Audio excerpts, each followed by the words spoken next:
Morning to all of you. Today we are going to discuss with Huygens principle refraction on the basis of Huygens principle, wave theory of light. Last class we have seen reflection on the basis of wave theory. So here today we are going to discuss with the refraction on the basis of wave theory. This means we have to prove the laws of reflection by using wave theory of light. For that you can consider a refracting surface interface between two media, rarer to denser media. The light goes from rarer to denser, that's toward the normal means that one. So this is your interface between two media X and Y.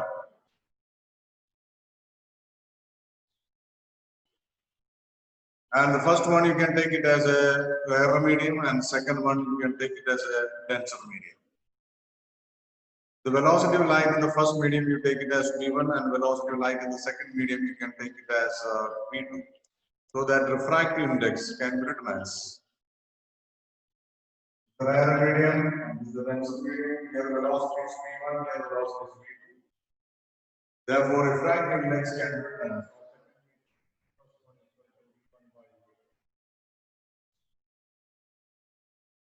refractive index is V1 by V.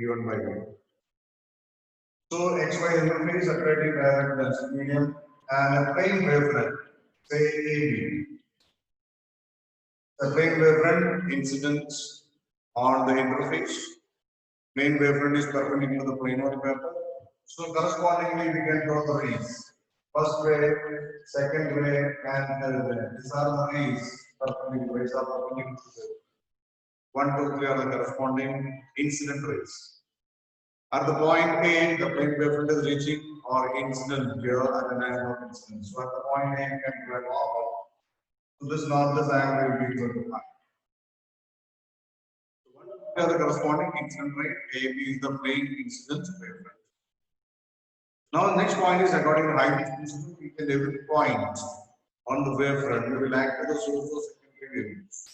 One wavelength from B reaches the interface, traveling with the velocity V1 in a time t. So, when it reaches this interface, here I am marking point as here. So, B add dash the wavelength from here travels with the velocity of the first medium V1 after time t to the point A dash interface. So that B A dash we are getting it as equal to B1 into 2. So one wavelength is now at the point A. Other wavelength from A travels in the second medium. It is going from first to second medium, transparent medium. Second medium, there it travels with the lesser velocity V2 because it is a denser medium. So in the same time t, distance travel is V2. To locate the position of wavefront, A at the center and V2T at the radius, you can draw a spherical arc, and the spherical arc will be here. And this is your marking as AB dash. So one wavelength will be at B dash traveling to the second medium. So AB dash is equal to V2T. A at the center and V2T at the radius, you can construct a spherical arc. So one wavelength is here at A dash, another wavelength will be here at. Draw a tangential surface touching. So you draw a tangential surface touching then, that will be the wavefront at any time. It is called refracted wavefront. The refracted wavefront. To be a so A dash B dash wavefront after any time for second wavefront refracted wavefront. To be true wavefront, you can take a wavefront from the point C, reaches the interface say at the point B after refraction, when toward the normal reaches the point here. Exactly the same time as one takes from B to N or from A to B. The same time B to N 2 seconds. So from here to here, the wavelength will take 2 seconds, and this is where B dash is 2 refracted. Then refracted rays. Rays are always at the point A that I am drawing in normal. The ray will be perpendicular. So this is the refracted ray, third ray, three dash I am marking. And this ray is 1. So here I am marking this ray, this will be equal to 1 dash. And from here, this will be equal to. So 1 dash, 2 dash, 3 dash are the refracted rays. You can see that they are perpendicular to the. Where is angular refraction? Angular refraction is angle between the refracted ray, third ray, and the normal. So this angle is angular. This angle is angular. If this is the angle of incident, this angle is also total angle is I. By this is the normal, this angle is normal. This is I, this is 90 minus I.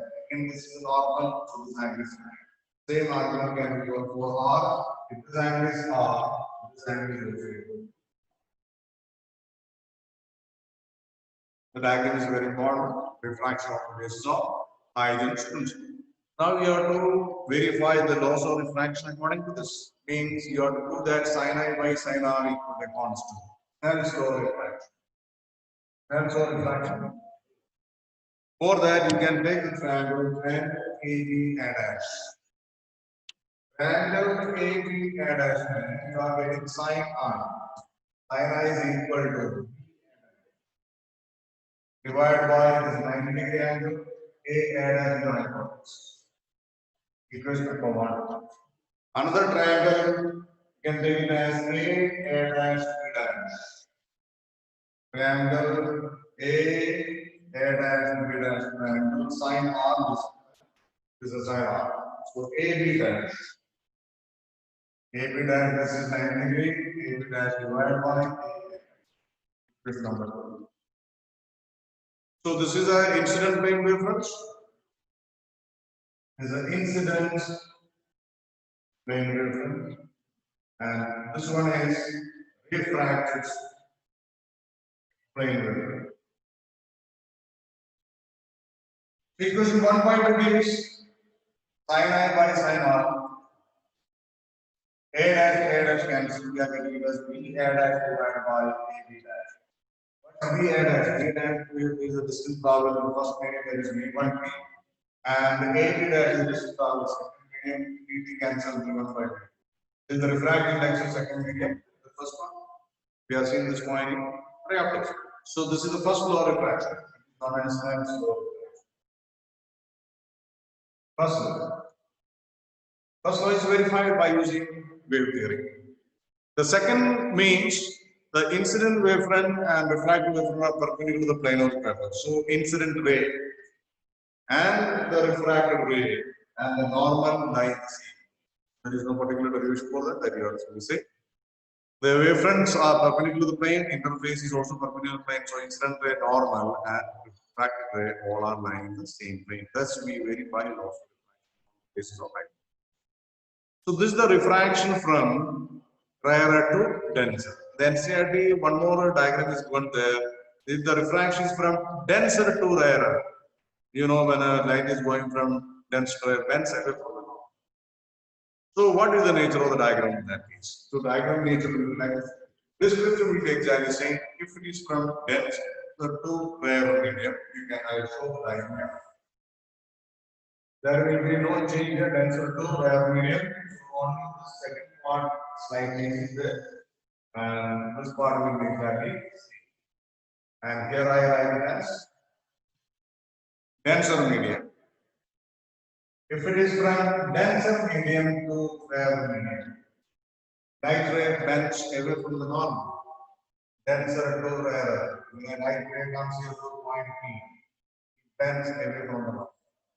Because the velocity, this is first medium velocity V1, second medium velocity V2, V2 is greater than V1. Because in the rarer medium, light travels fast. So in this diagram, what will be the shape of the wavefront? So for that, little more convenience, this will be a little more flat diagram.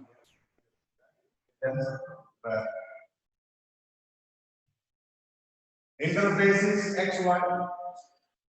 Interface. Here it is V1 and V2. V2 is greater than V1.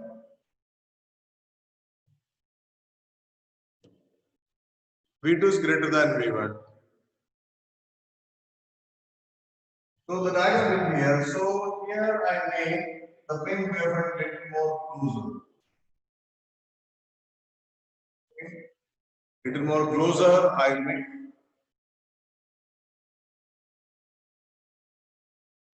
So A is your main wavelength.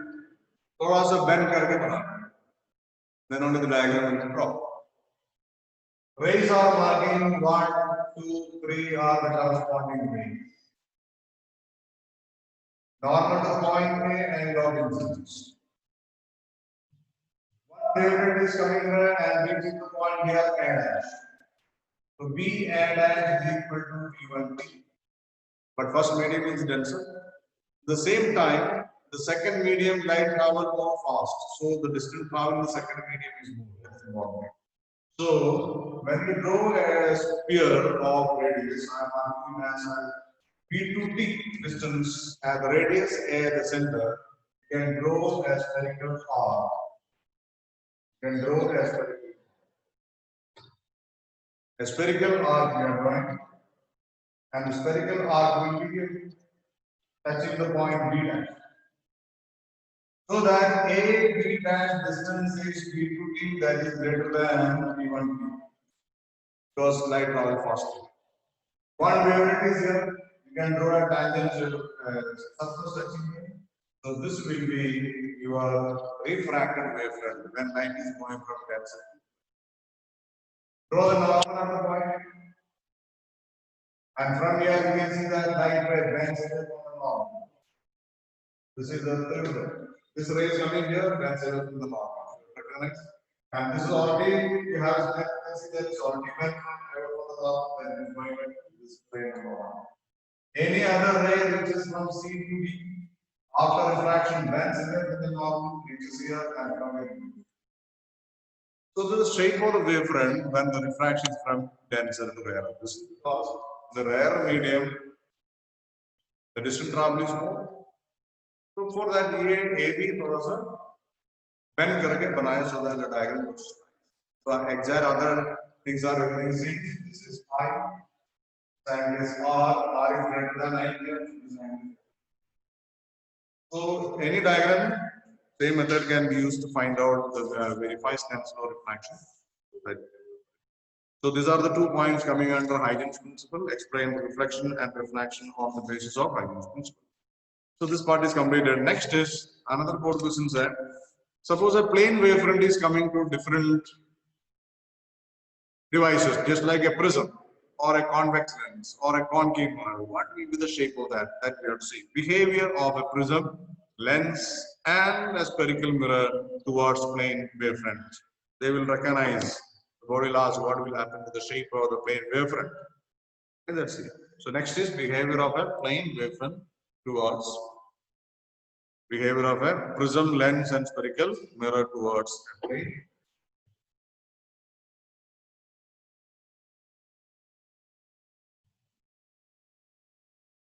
You know the refraction through glass prism, you know refraction through lens, ray diagram, and you know ray diagram regarding the mirror. So there is no problem for that because a plane wavefront is perpendicular to the. Those are well aware of the ray diagram. The wavefront is a surface which is perpendicular to the ray. So first one answer for a prism. If this is a prism, ABC. ABC prism. Suppose a plane wavefront reaches to its. This is the plane wavefront. XB is a plane wavefront. XB is the plane wavefront. So rays are, if you draw the ray, then it will be parallel. This is the ray coming and reaching the prism here. A ray will be perpendicular to the wavefront. So XB is marked as a plane wave. According to Huygens principle, secondary wavelets will travel.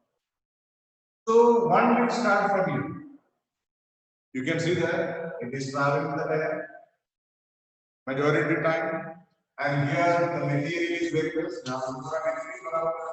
And after that, after a particular time, say it reaches the point here X dash. After 2 seconds, one wavelet from here, this is traveling in air medium goes faster and reaches the point X. But you see a wavelet at the point B. A wavelet at the point B travels through the material of the prism, where the velocity will less, so it can travel less distance. Of course, it can reach only up to B.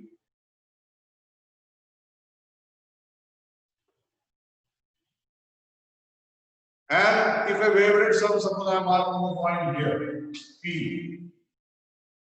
it is partially traveling in air medium where it travels faster, but the remaining distance it has to travel through the glass material where the velocity is less. So of course, at the same time, it can come up to here. So wavelets are traveling through different media to different extents. Wavelet from being travels entirely through glass prism. Velocity is less distance traveling. From a wavelet from here travels sometime in the air and remaining sometime in the glass, and here completely in. So सबसे ऊपर वाला ज़्यादा distance travel and here come distance travel. So after a particular time, if you collect the tangential surface touching there, you get a point like this. The wavefront will be X dash C dash will be the plane wavefront, but you can see that it has some rotated. So when a plane wavefront is coming to a prism, after passing for it will rotate to an angle. Why? This is because the wavelets are traveling through different extents of the material. Wavelet from here, सबसे ज़्यादा distance travel करें, so less distance, and here it is stop. So if you draw the ray like that, it is easy here. The normal to the point bends toward the normal and reaches it. And again from here, you can see the ray is going like this. So the ray is normally. So the plane wavefront, when it reaches the prism, it has turned to an angle toward the base, bent toward the base. This is the behavior.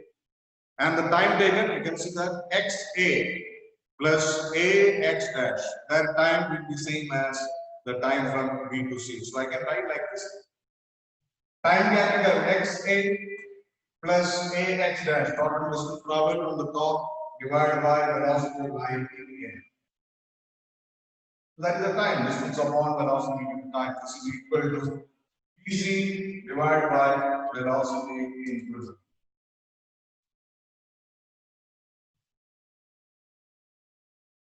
Okay, then here it is 2 seconds, here also 2 seconds. So this is the behavior. Next one for lens. For a lens. These are very important point for a lens. If you draw a plane, convex lens, convex lens. Suppose a convex lens is here, this is your wavefront. Your plane wavefront is coming here, marked as a AB marker. Middle में touch हो रहा है, ऊपर नीचे, it is slightly far away from the edge. So one wavelet from here will travel and reaches the point here. Say A dash in a time t, 1 second, 2 seconds. From the B also it is traveling maximum distance to air, very less distance through the lens reaching the point here. But one wavelet from C, it has to travel maximum distance to the material, so velocity coming. So of course it can reach, say of course we will see that way for second at the same time. So one is here A dash, another is here B dash. So collect the tangential surface.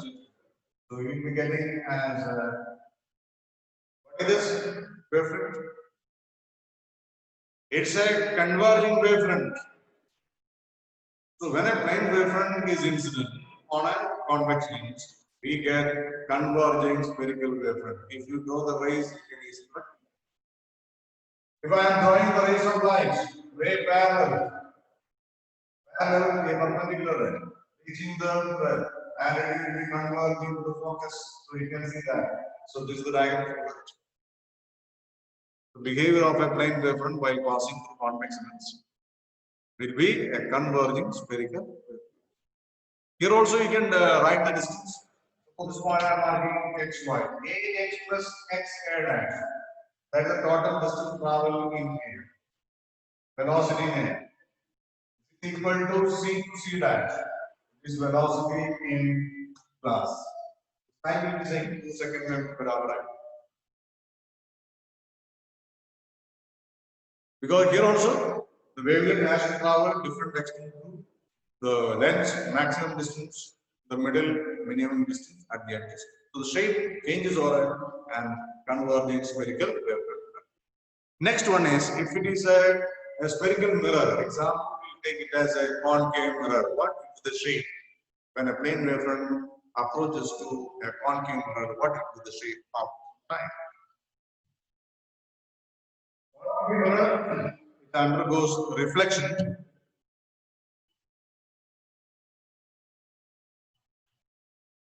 So you are getting a plane wavefront A. This is the principal axis, the pole of the mirror. So different parts of the wavefront act as a source of secondary wavelength, sending out all the wavelengths. One wavelength from here reaches the point in A, so you can mark the point here as AX mark.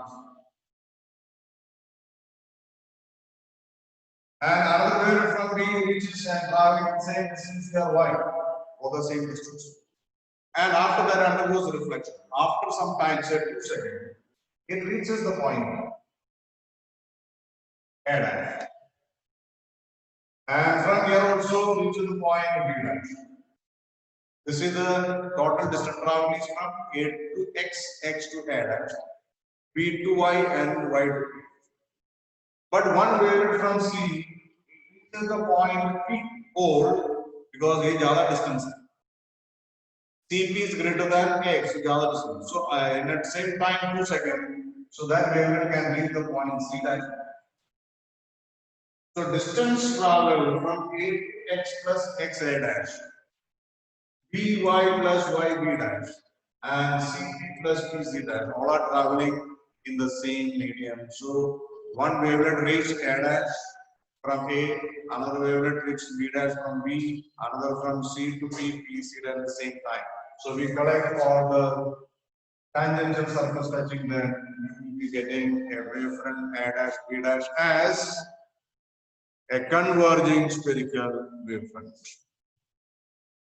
You know the rays, if you draw the rays, after that it will be coming to the focus.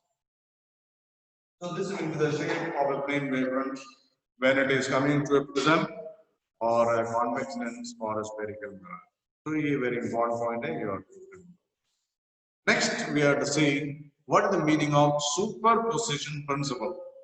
It is for waves. Class 11th also we are seeing superposition principle.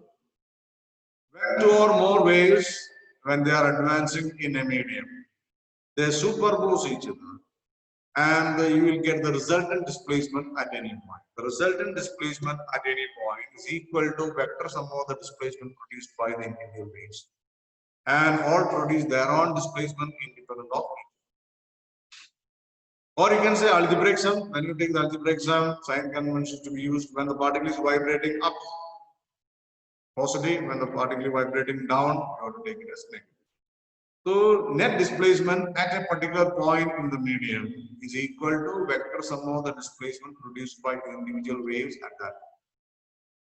The displacement produced by first one is not affected by the second one. This is called superposition principle in the case of wave. And light is an electromagnetic wave. We can also use the superposition principle for light also.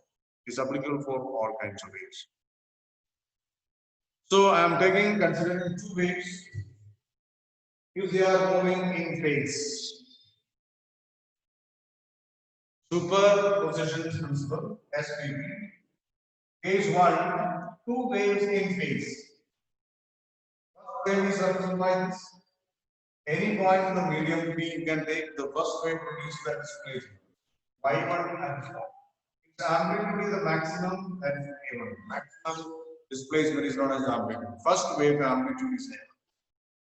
The second wave is also in phase. In phase means they start together, reaches maximum together, minimum together, that is called in phase. So in phase, two waves are in phase, phase difference 0.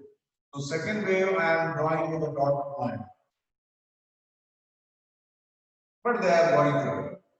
Second wave produces a displacement y2 at the same point, and its amplitude we can mark it as A. So resultant displacement at any point is equal to the sum of vector sum of the displacement. Both are in the same direction you are having. So when such waves are combining, you get a resultant wave, and the displacement at that any point P is 1 by y1 plus y2, adding that, and amplitude is equal to A1 plus. You are getting a bigger wave. So they are helping each other in this kind of superposition. So we call it as constructive superposition, helping each other. This is helping each other superposition. We call it as constructive superposition. Because amplitude increases, energy increases. Energy directly proportional to the square of amplitude. This is called construct. Here, very important point in the further discussion. When two waves are in phase, they superpose each other. Resultant displacement is addition, and amplitude increase. You are getting a bigger wave. Energy increases. Intensity increases. If it is a line, we see that the intensity increases. So constructive interference, or we call it as constructive superposition. Constructive SPT, helping. Case 2, out of phase by 180 degree. Two waves are going out of phase by 180 degree. 180 degree at the point P, the displacement of first wave is y. Second wave starting together, but it moves in opposite way. So one in the crest where is produced orbit of ground. One is producing crest here, and same time ground is producing the opposite directions. Opposing. So in such cases, the displacement at the point before the second one is downward y2. One is pulling the particle up, another is pulling down. This is more common. Displacement y1 is upward, y2 is downward, something is going ahead, other will pull down. That is why displacement y2, opposite behavior. So it is a destructive type of superposition. So we'll get a wave, smaller wave, displacement y1 up, displacement y2 downward. So you get a wave of smaller size, and at the point P, net displacement is y equal to y1 minus y2. So the amplitude of this is difference layer, and energy decreases. The amplitude decreases. It is called destructive superposition. Superposition. These are the two kinds of superposition. When waves are in phase, help each other constructive superposition, energy increases, amplitude increases, A1 plus A2. Y equal to Y1 plus Y2, that is the general point. And when they are out of phase, one is going pulling up, another is pulling down. Okay, so it is a district. Suppose both waves are same amplitude. Both waves are same amplitude. So what is the amplitude in this case? It will be A plus A2 equals the amplitude. And here it will be amplitude 0. When amplitude is maximum, energy is maximum, we say in the case of light, intensity is maximum. So if both are off, this I am writing resultant amplitude, I am writing here we are writing A1 plus A2 and A1. Suppose they are of same amplitude. What is the resultant amplitude? So intensity is maximum, energy is maximum. And here, resultant amplitude is equal to A minus A, that is equal to 0. Energy no intensity. So intensity is minimum. So these are the two kind of superposition, and superposition of waves leads to interference of light. So next point we'll see interference. Before that, one point we have to see what are the coherent sources. What is the meaning of coherent sources?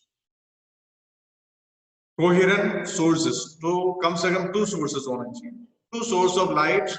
If they are sending light of same wavelength, same frequency, preferably same amplitude, and if their phase difference is 0, or if they are maintaining constant phase difference, such kind of light sources we can call it as coherent sources.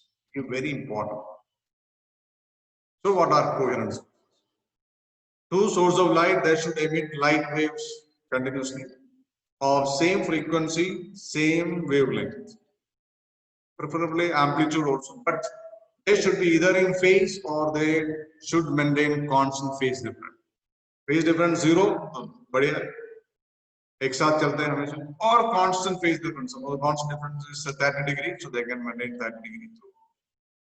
No problem. So coherent sources and interference of light will continue next class tomorrow.